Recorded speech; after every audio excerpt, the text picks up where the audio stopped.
আগেই পৃথিবীতে পা রাখতে পারেন সুনিতা উইলিয়ামসরা। একটু আগেই এই খবর নাসার তরফ থেকে এসে পৌঁছেছে। এর আগে খবর ছিল যে সুনিতা উইলিয়ামসের পৃথিবীতে পৌঁছতে বৃহস্পতিবার হয়ে যেতে পারে। এই মুহূর্তে আমাদের সঙ্গে রয়েছেন জ্যোতির্বিজ্ঞানী দেবীপ্রসাদ দুয়ারি। দেবীপ্রসাদ বাবু, যে খবর এসে পৌঁছচ্ছে আমাদের কাছে অত্যন্ত খুশির খবর। একটা রুদ্ধশ্বাস গতিতে প্রহর গোনা চলছিল, তার মধ্যে যে খবর এসে পৌঁছচ্ছে তাতে মনে হচ্ছে যে অপেক্ষার অবসান বেশ কিছুক্ষণ আগেই হতে পারে। পাম্প চালিয়ে উঠছে বিল, কেএসবি পাম্প বাঁচায় বিদ্যুৎ, বিলের প্রবলেম গেল। বিদ্যুৎ সাশ্রয়কারী জার্মান টেকনোলজিতে তৈরি কেএসবি পাম্প, পয়সা বাঁচাও, টেনশন ভাগাও।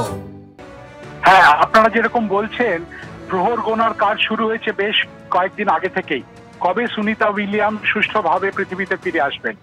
গতকাল আমরা যে নাসা থেকে খবর পেয়েছিলাম তাতে 19শে মার্চ মানে বুধবার দিন ভারতীয় সময় সকাল 10:35-এ সেটি ক্রু 9 ছেড়ে আসবে ইন্টারন্যাশনাল স্পেস স্টেশন, এবং বৃহস্পতিবার 20শে মার্চ সকালবেলায় 3:30 সকালবেলায় সে পৌঁছবে পৃথিবীতে। কিন্তু গতকাল সন্ধেবেলা রাত্রিবেলা নাসা এবং স্পেস এক্স এর বিজ্ঞানীরা তারা সমস্ত বসে আলোচনা করে তথ্য নিয়ে দেখেছেন যে একদিন আগেই আবহাওয়া খুব অনুকূল হতে পারে, এবং সেই জন্যই সমুদ্রের তাপমাত্রা, সমুদ্রের উপর বাতাস যেখানে আসে পড়বে এবং সেখানকার ঢেউ যে অবস্থায় থাকবে সেগুলো বিবেচনা করে তারা বলছেন এমনটা হতেই পারে যে আগামীকাল 18ই মার্চ ভারতীয় সময় 10:35 আনডকিং হবে ক্রু 9-এর, এবং 5:57 PM EDT মানে ভারতীয় সময় 19শে মার্চ সকাল 3:27 17 ঘন্টা পর ফ্লোরিডার উপকূলে আস্তে আস্তে নেমে আসবে ক্রু 9 ক্যাপসুলটা। এবং এর জন্য আগামীকাল সকাল থেকে 8:15 থেকেই আনডকিং এর প্রিপারেশনের কাজ শুরু হবে। হ্যাচ বন্ধ হয়ে যাবে, মানে ক্রু 9-এর যে ক্যাপসুলের দরজা সেটা বন্ধ করে দেওয়া হবে কালকে সকাল 8:15 মতো, এবং 10:35 মতো এটি ছেড়ে যাবে ইন্টারন্যাশনাল স্পেস স্টেশনকে।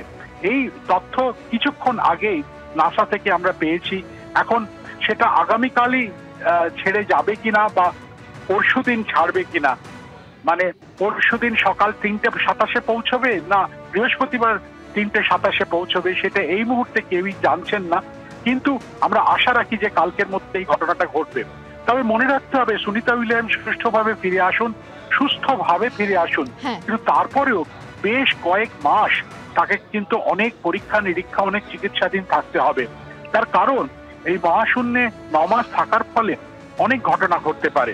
তাদের যে হৃৎপিণ্ড, হার্ট, সেটা দুর্বল হতে পারে, চোখের দৃষ্টিশক্তি কম হতে পারে, এমনকি ব্রেনে জল জমতে পারে।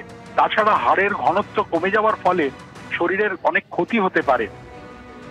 ধন্যবাদ দেবীপ্রসাদ বাবু।